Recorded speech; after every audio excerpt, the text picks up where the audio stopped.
Hi! Kami nga pala, ang Villavicencio family! Ito si Kuya Ivan. Hi! Ito si Kuya Kurt. Hello! Ito naman si Baby Kedar na umiinom ng juice. Say hello. Hi! Hello. Kami naman po, kami pong apat dito na iwan sa bahay dahil po ang daddy nila nandun po sa Saudi.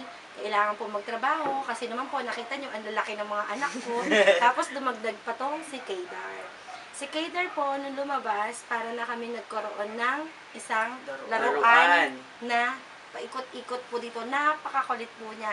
Siya po yung sobrang kakaiba sa dalawa. Kasi itong dalawa, tig-isa lang po ng puyo. Ito po, dalawang puyo at napakalikot po niyang bata. Tapos po, kaya po namin gustong makasali si Kedar sa contest nyo kasi po nakita namin na fit si Kedar doon sa katulad ng mga pinapalabas nyo ng mga bata. Napakakulit niya, napakabibo, napakadaldal. Lahat po talaga. So, tinry ko po yun na mag-send sa inyo ng picture at saka po ng video. At sana po, kahit pa paano, makasali po siya. And, kasi po, may frustrated po ako na maging artista. Gusto ko po maging artista sana. Pero po, sana, ito na lang, si Kedar na lang, ang makatupad nun. Kasi si Kuya, binata na, nag-aaral. Tapos si Kuya Kurt din, malaki na rin, binata na rin. And 4 years gap sila. And siguro po, baka nagtataka kayo kasi po may college na ako, magsa 17 years old. First year college na po siya. At ito po si Kurt ay 12 years old na po siya. At siya po ay, anong year mo? Grade 7. First year na po siya. Kasi po, 17 pa lang ako, tapos yung asawa ko 18, nag-asawa na po kami, nagtanan po kami.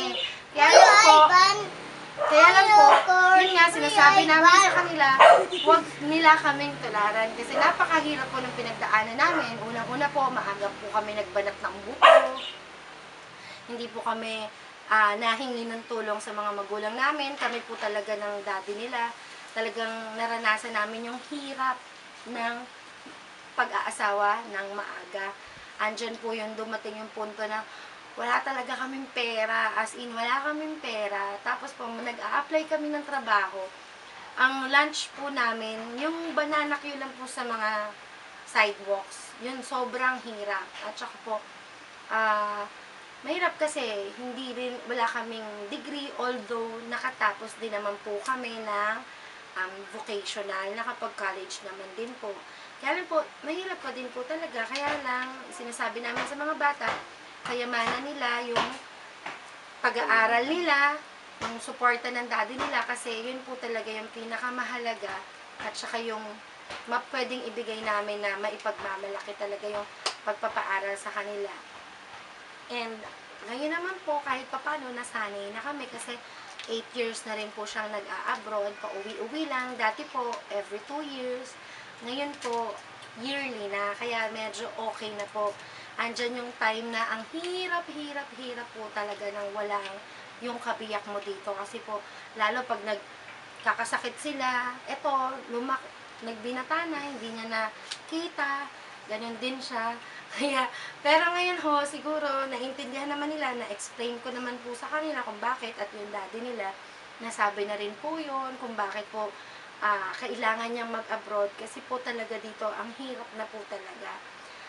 Kaya po ngayon, proud po ako sa mga anak ko na sabihin na kahit ganito, hindi sila masyado nagbabarkada, at dito po sa bahay, syempre po, kailangan po magtulungan kami kasi hindi naman po kami mayaman. Ako, dito lang sa bata, ang hirap-hirap na po talaga. Kaya si Ivan, yan po, siya po magsasabi kung ano pong naitutulong niya sa amin bilang anak at saka bilang responsableng kuya dito sa bahay. Ako po si Ivan, panganay po sa 3 magkakapatid na lalaki.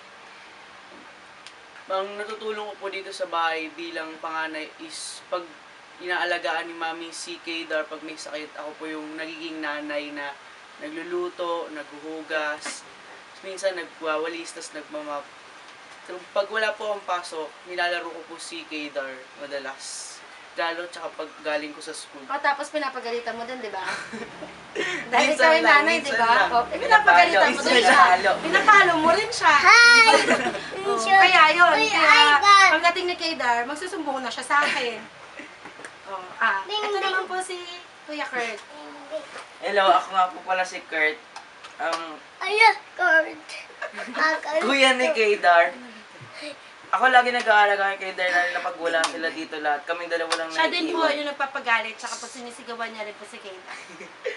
Ako na rin po nagpapatulog sa kanya pagka ginagabi po sila.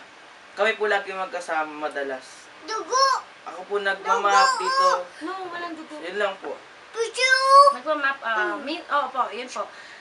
Silang dalawa talaga naman, pagka po wala ako, pag po may nilakad ako, tapos alanganin na yung uwi ko, dinner na, ang gagawin po nila, magte-text si kuya kung ano lulutuin. Text Kuya Tapos po, Ivan! pagdating ko po, nakaluto Kuya na, Ivan, nakasaing na, siya pantuten. nakakain na rin po siya.